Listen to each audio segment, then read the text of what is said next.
and you're watching Soulful in Soil.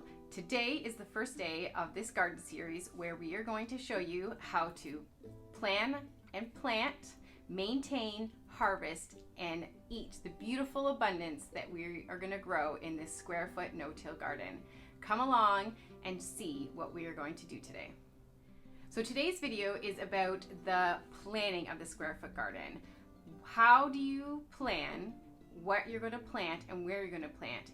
Always a good idea to do before you get out in the garden, to have some sort of idea of where you're going to go. Sometimes it doesn't go exactly how you think it is, but it's always good to go out with a plan. So let's turn you around and let's start and see what we're going to do today. Okay, so the first thing that I've done is I have drawn a 4x6 garden. So each of these is an inch, which will equal 1 foot in your garden. And what I have done is then drawn the inch marks or the 1 foot marks, so you can see how many blocks, 1 by 1 blocks that you will have. The plants that Andrew and I are going to suggest for this garden are ones that we think will give you a great idea of abundance, are pretty easy to grow, are great for companion gardening, and then also we will be able to help you as the season advances and we get into harvesting, being able to make actual meals from just what you can get out of this garden. We aren't going to talk about any preserving or anything. This is just for fresh eating at the end of the summer. So the different vegetables that we thought we would talk about or suggest that you grow if this is your very first time and you're not even know where to start is beefsteak tomatoes, cherry tomatoes, Roma tomatoes, basil, red and white onions, marigolds, nasturtiums, and peppers, bell peppers and hot peppers. So we're going to look at how we would take those plants and place them in this square foot garden so we can get the maximum space for growing.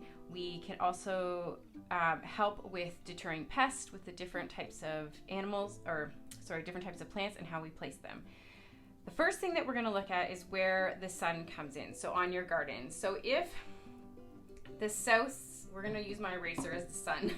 So if say the eraser is the sun or the south, we are going to know that it rises in the east, you're going to have sun all day, and it sets in the west.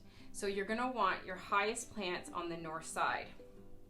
If we move it here in for south, that same sort of thing. You want to make sure that your north plant side is where you're going to have your highest plants, because if you put your tall plants here or here, your east sun would be blocking, your morning sun will be blocking the other plants, or if they're even here, when it gets to the south, even though the sun is in the sky, you'll still have shade coming from those really tall plants. So you want them to be kind of at the back of your garden. So for simplicity's sake, I'm going to say that the south is here, so that obviously makes this the north. And we're going to plant our tallest plants at the back. These will be your beefsteak tomatoes. Beefsteak and cherry tomatoes are indeterminate type tomatoes, which means they grow and grow and grow and grow and grow, and the only thing that stops them from growing is the frost when it kills them, which also means that you're going to have to stake them, and we will talk about that when we get closer to maintaining our garden. So these 4 spots is where we are going to want to put our tallest plants, and those are indeterminate tomatoes. So I'm just going to write them down here as beefsteak tomatoes, beefsteak tomatoes, beefsteak tomatoes, and then this is where we're going to put our cherry tomato on the corner. We also have to think about harvesting, so you want to be able to get at these plants to be able to maintain them, but also to allow them to get into harvest. So with 3 beefsteak tomatoes, those are great for slicing, they'll be great for sandwiches, they'll be great for making sauces and salsa, bruschetta, all the different types of things. They're really nice, beautiful tomatoes. You can do any color you like. If you want to do red, experiment with oranges or yellows, or even the black blood ones, that would be fine. But you're looking for a good beefsteak tomato to go in there. And then your cherry tomatoes, if you just want the tiny little red ones, or if you want to try the pear yellow ones, it doesn't really matter what kind. Do what you think would be interesting. But we recommend that you would have probably 3 beefsteak and 1 cherry. Then we will put the Romas here on this end. Both of these are determinate type tomatoes, which means that they will stop growing. They still grow 3-4 feet sometimes, depending on their growing season and how nutrient the soil is and how happy they are. You will still stake these, but we will recommend staking these differently than we stake these ones. So they still grow pretty high, but they eventually will stop. These ones will grow taller. Your Romas are like your paste tomatoes. Those are the ones that are going to give you a bit more thickness. So you don't have to, if you wanted, to make sauce, you wouldn't be making, if you used beefsteak, you'll find that they're very watery. Some years they're not as much, but definitely always more watery than Romas. Romas have more of a paste and more of the tomato in them. So you would add Romas to give you a thickness without having to wait hours and hours to boil it down. So that's why Romas are good. Each tomato plant will give you roughly 10 pounds of tomatoes. So you'll have quite a lot to experiment with, to cook with, to make lots of dinners with, different types of varieties to eat fresh and to share with your neighbors. So that we think would be a good balance. Then we're going to talk about our peppers. So you can do bell peppers, you can do reds, orange, yellows, greens. We recommend that you do 1 or 2 hot peppers. You can do Anaheims, Poblados, you can do jalapenos if you like. Whatever hot peppers that you kind of think would be good. We recommend hot peppers for when you're making salsa. You can make red pepper jelly. You don't want too many, and you might end up not picking very much or sharing with neighbors, especially if you don't like hot, spicy food, but you will probably enjoy them in some of the different dishes. So we recommend that you have at least 2 hot peppers, and we're gonna put them here. So those are where your hot peppers are gonna be. They're the second tallest plant that we're growing, kind of with basil. Basil, depending if your basil really bushes out, it can get quite high, but usually not as high as your peppers. And then you're gonna put the rest of your bell peppers here in the middle. This way, you will get lots of different peppers. You can mix them up, do different reds, oranges. It doesn't really matter the color. Do your preference and what you think you will eat. Do know that if you do buy red, orange, or yellow peppers, they will turn out green first, and you need to leave them on the plant to have them turn. You can still eat them when they're green, but if you are really wanting your colored peppers, leave your green peppers on the plant and they will turn color. So that's where we're going to put our peppers. Now we have these different spaces. We're going to put our basil here. Basil is really good for around your tomatoes. It's a nice complementary plant. It's a companion plant for your tomatoes, as well as we are going to put onions down here. So you can pick whatever side.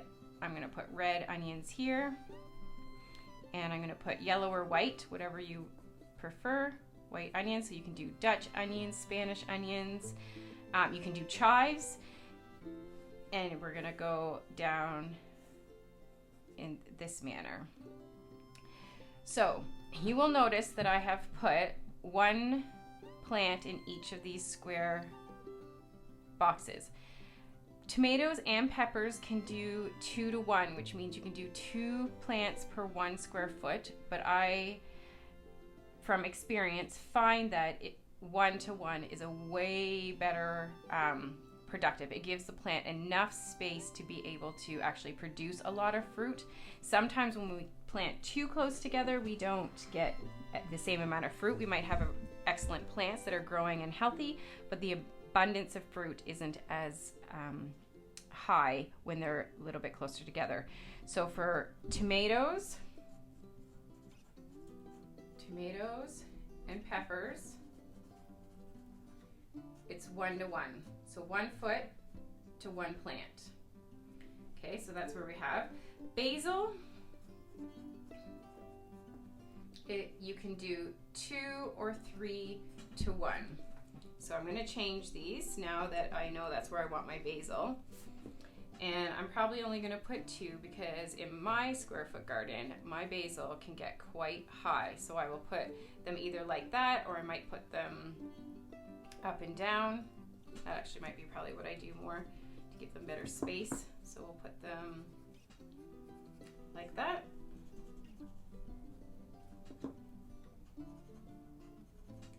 So now we have our 2 basil plants. Onions are 9-to-1. So I'll just show you in these 2. You're going to go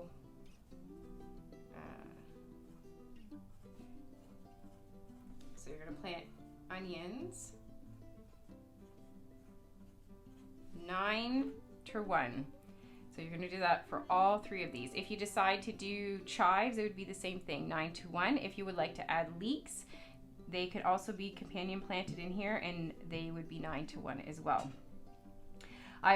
We recommend that you get sets of onions, and even if you've started some of your plants, onions are really hard to start from seeds. So if you are struggling with your onion seeds, don't despair. They are hard to get to grow from seed. Onion sets are easy to find in any of your local hardware stores or farm feed stores, or even if you're in Canada, your PV Marts or your Tractor Supply.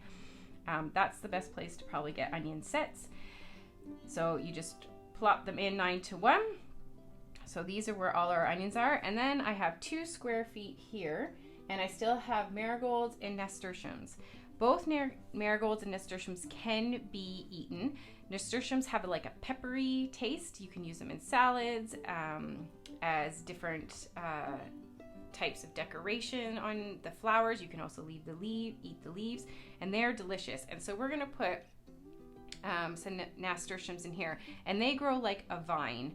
So I'm gonna put, and there isn't a square foot garden plan for nasturtiums, but they grow quite big. So I'm gonna grow them like that, and I'm gonna train my nasturtiums to grow like this. So whenever they start growing and lying on the ground, I'll just start lying them like this, so that they're kind of growing out, and they'll be very, very pretty. And then also you can eat and nibble them, but they also help with, and they will grow all in here too. So we will lose these 2 square feet to the nasturtiums. They will help with pests for your tomatoes and your peppers. So they're very good to go put around and in with your different plants. The last one is marigolds, and most marigolds don't grow massive huge, so I would just plop my marigolds in kind of corners. I would put a marigold here. It won't get a lot of sun in the inside here, so I'll put it probably there. I usually like my marigolds to go around my tomatoes. Kind of, if this is the plant in the middle, then a marigold plant will kind of be bushy around like that, if that makes sense. So it will fill that space as the tomato grows up. So I'll probably put a marigold in here, and probably another one in here to kind of fill this space. And then depending on how many more, your onions will usually fill this spot, so you probably won't have a lot of space, but you might want to put a marigold here. You can kind of play with your marigolds. There isn't any specific place to put them, but they are great to have. You can eat them, and they kind of help with all your pests.